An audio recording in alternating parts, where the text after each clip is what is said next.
पापा जो काम करते हैं, भाई जो काम करते हैं, मैं उससे भी हट करके और नया काम करना चाहता हूँ।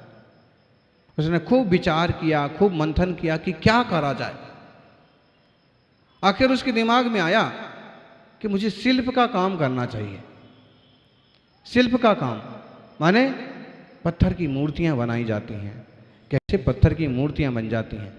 और जब कोई भगवान महावीर स्वामी की मूर्ति बना रहा होगा तो उसका भाव, अगर वो समझदार है तो उसका भाव हर पल महावीर स्वामी वाला रहेगा।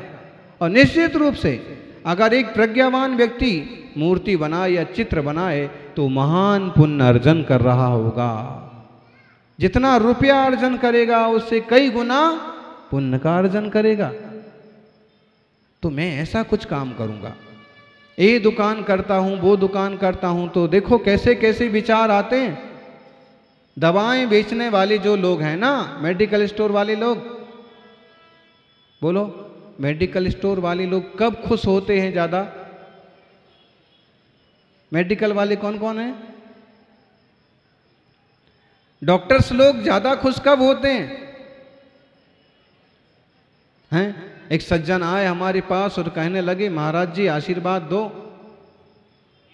दुकान ठीक से नहीं चल रही है। आशीर्वाद देने के पहले उसको पूछ लिया, भाई क्या काम करते हो? उसने कहा डॉक्टर हूं, डॉक्टर हूं, अस्पताल ठीक से नहीं चल रहा है। बोलो तुम्हें आशीर्वाद देने का मतलब क्या हुआ? बोलो बोलो। अगर डॉक्टर कहे कि अस्पताल नहीं चल रहा है, अस्पताल चले इसके लिए आशीर्वाद दो, और आशीर्वाद दे दिया, मतलब क्या हुआ?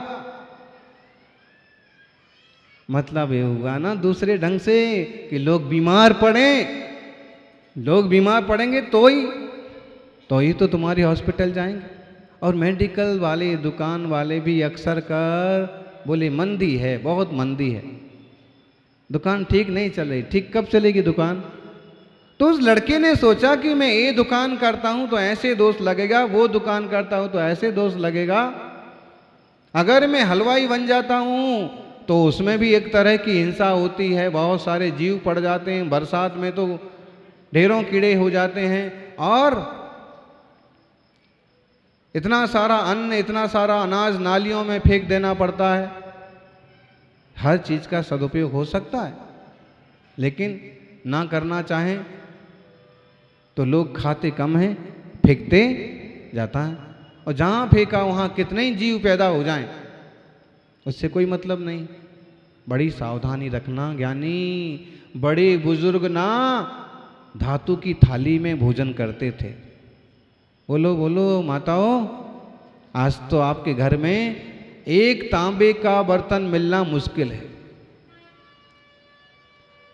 एक कांसे का बर्तन मिलना मुश्किल है। बताओ किसके घर में तांबे के कांसे के बर्तन है? सारे के सारे बर्तन, एक होगा दो होंगे, वो भी इसलिए रख रखे कि कभी महाराज जी पूछे तो हाथ तो ऊंचा कर लें। ऐसा नहीं, कुछ कुछ लोग हैं जो समझते हैं और संस्कृति को, प्रकृति को समझते हैं, निभाते हैं। बाकी मुश्किल है आपको कि किसी घर में तांबे के बर्तन मिल जाएं। कई के बर्तन मिलेंगे? ज्ञानी स्टील भी गया समझ लो, प्लास्टिक। तपस्वी सम्राट गुरुदेव सन्मति सागर जी कहते थे कि दरिद्रता को निमंत्रण तो दुनिया ने खुद ही दिया, दरिद्रता को निमंत्रण तो लोगों ने, सेठियों ने खुद ही दिया है। वो थोड़ी सी व्याख्या करते थे। कैसे? बोले कि एक जमाना था कि इतना बड़ा सोने का मुकुट पहना जाता था कि 2 किलो हो कि 2.5 किलो हो, इतना मोटा मोटा सोने का चूड़ा पहना जाता था, कंगन पहना जाता था, इतना बड़ा किलो भर का, आधा किलो का 9 लखा हार पहना जाता था। लोगों के पास होता था और वक्त वक्त पर पहनते भी थे।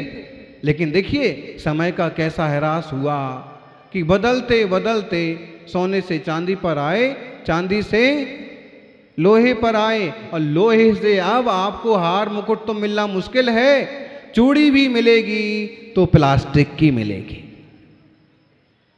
क्या मतलब तुम में वो 100 ग्राम का कंगन उठाने का भी वजन नहीं रहा, ये 5 ग्राम प्लास्टिक की चूड़ी पहन करके आ गए। इतना वजन तुमसे उठता ही नहीं है, झेला ही नहीं जा रहा इतना पुण्य, इसलिए दरिद्रता को निमंत्रण तुम ही दे रहे। सोने चांदी की थाली में भोजन करने वाले लोग वो प्लास्टिक का वो लेकर के घूमते हैं। आप बड़े से बड़े सेठियों को देखना, बड़े से बड़े, जब भोजन का वक्त आएगा तो उसके हाथ में प्लास्टिक की 15-20 पैसे की पत्तल होगी, ₹2 का डिस्पोजेबल होगा, जो कि लो भिखारी भी खाना पसंद नहीं करे।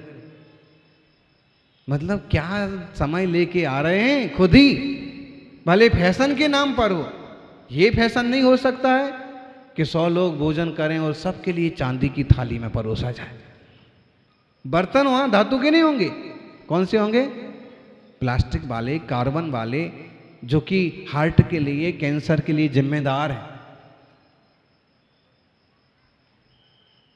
बोलो, अच्छी से 4 से चीज बनती, गिनती के 5-7 वस्तु होती, और बढ़िया चांदी की थाली में सम्मान से परोसा जाता। वो भोजन अच्छा होता कि ये गिद्ध भोज अच्छा?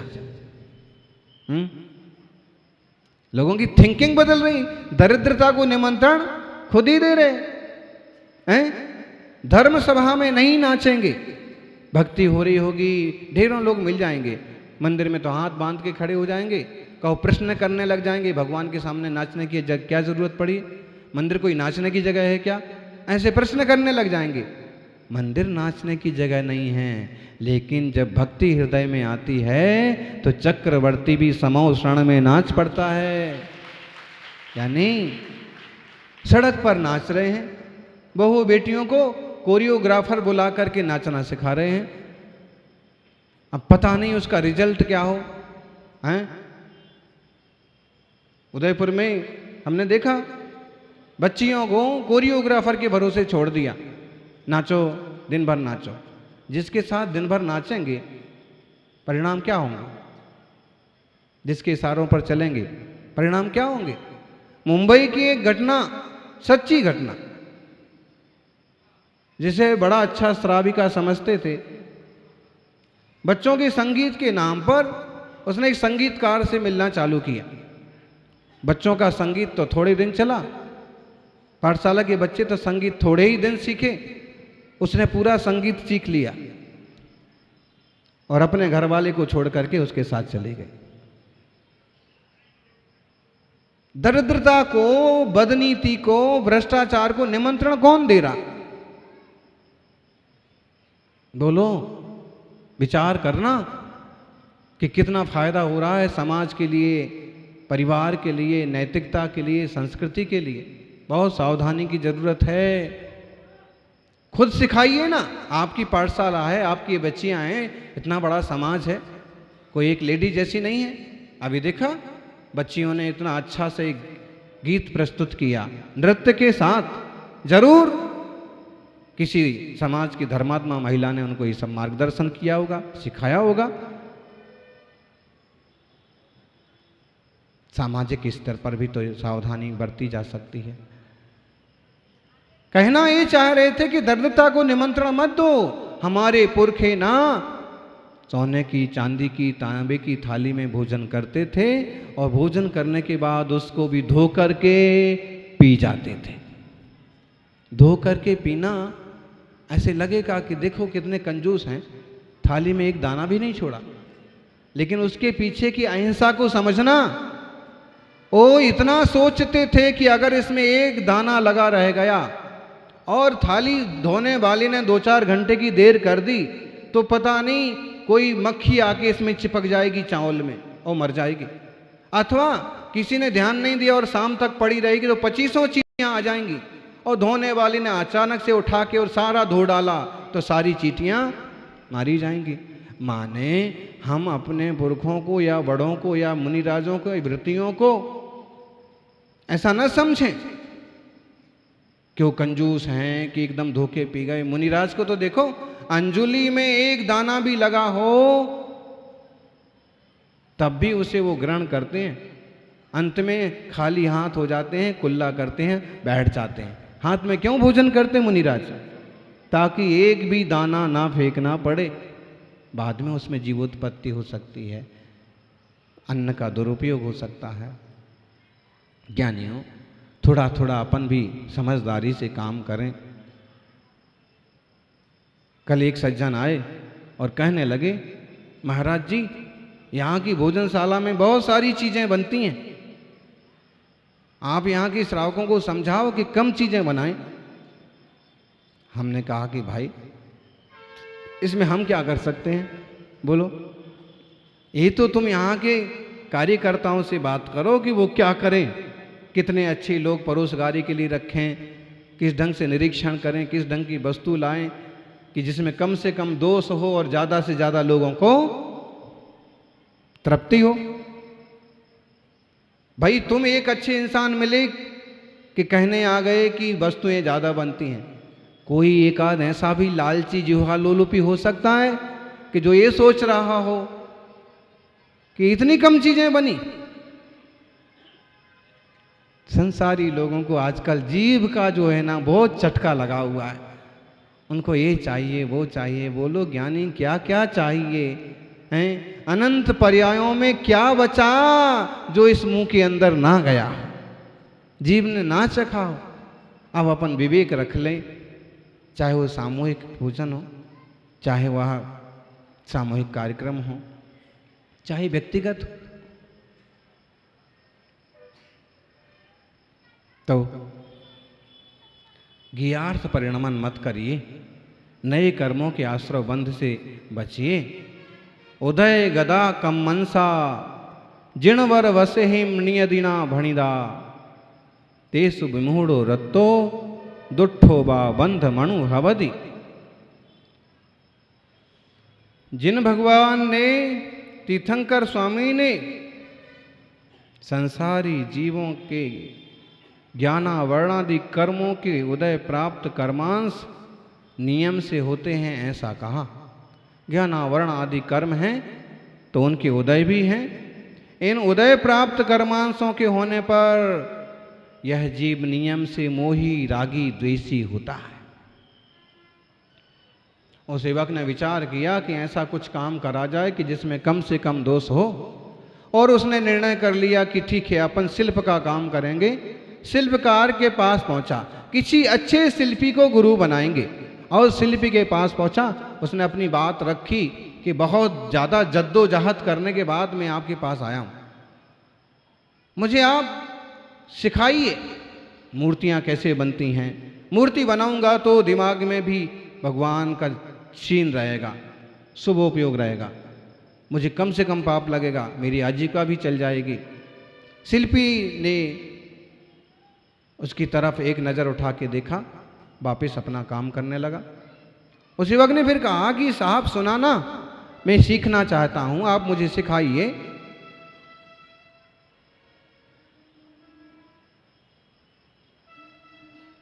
शिल्पी अपना काम करता रहा। उसने फिर कहा कि मैं आपके पास कुछ सीखने के लिए आया हूं, आप जो कुछ कहेंगे मैं आपको दूंगा, लेकिन आप मुझे सिखाइए। लगता है कि आप सिखाना नहीं चाहते। तो शिल्पी ने क्या किया, तुरंत एक अच्छा सा पत्थर उठाया और उसके हाथ पर रख दिया, फिर अपना काम करने लगा। काम करता रहा, समय पूरा हो गया, वो अपने तरफ चला गया, युवक अपने तरफ चला गया।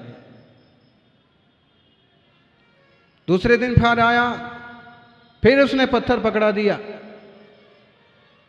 तीसरे दिन फिर आया, शिल्पी ने फिर पत्थर पकड़ा दिया, वही पत्थर रोज पकड़ा देता।